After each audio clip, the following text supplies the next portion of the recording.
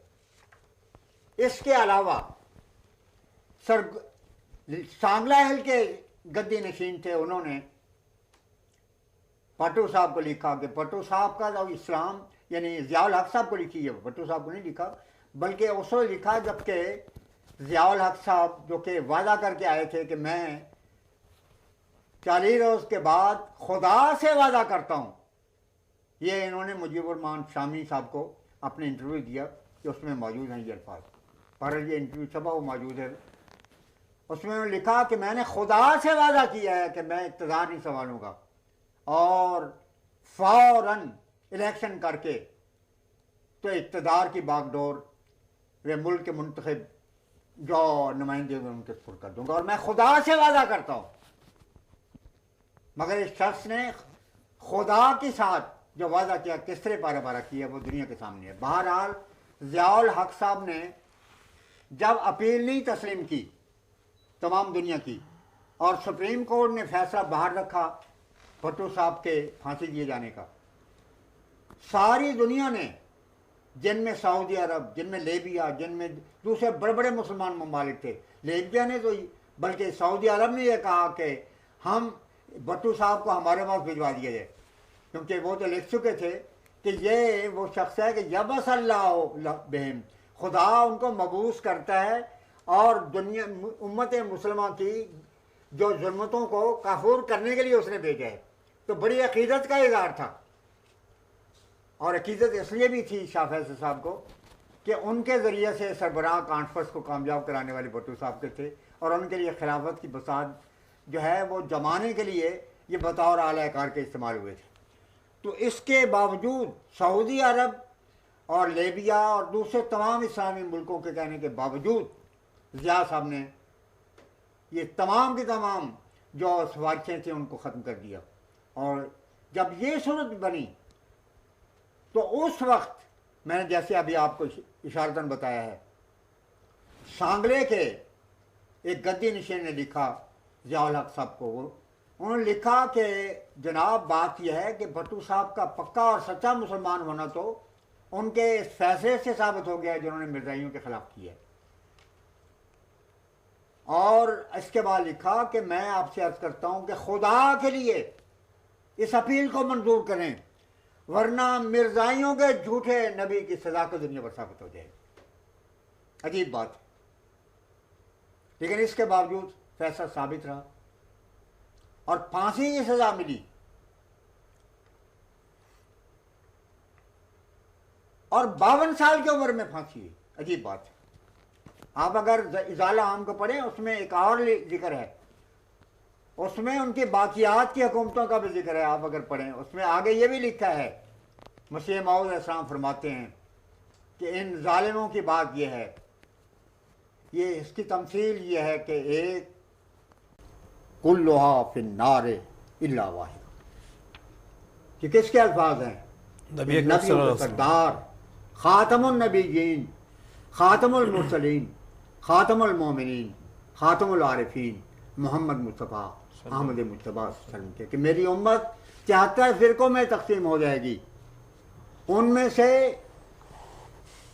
72 آگ میں جائیں گے یا آگ لگانا شروع کر دیں گے اور ایک کو الگ کر دیں گے، اور وہی مسلمان فرقہ ہوگا. چنانچہ آگے لکھتے ہیں کہ اس کے متعلق سعودی عرب کے مذہبی پیشوا جن کو ہم بھی مجھے سمجھتے ہیں، انہوں نے اپنی کتاب مختصر سیرت رسول میں لکھا ہے. آپ کی مراد حضرت محمد بن عبد الوہاب سے؟ حضرت مولانا محمد بن عبد الوہاب رحمۃ اللہ علیہ، جی، جو اپنے صدی کے مجدد تھے، بہت ہی عظیم انسان، توحید کے علمبردار اور سنت کے ایسے عظیم الشان وہ مجاہد تھے کہ انہوں نے انتہا درجے کی وہ بت پرستی جو اس وقت حجاز میں ہو رہی تھی اس کا نام و نشان تک مٹا دیا. جی، بعد میں مبالغے بھی ہوئے. خیر، انہوں نے لکھا ہے فہذہ المسئلہ، تو یہ حدیث دے کے کہ یہ مسئلہ فہذہ المسئلہ تو اجل المسائل فمن فہمہا فهو الفقیہ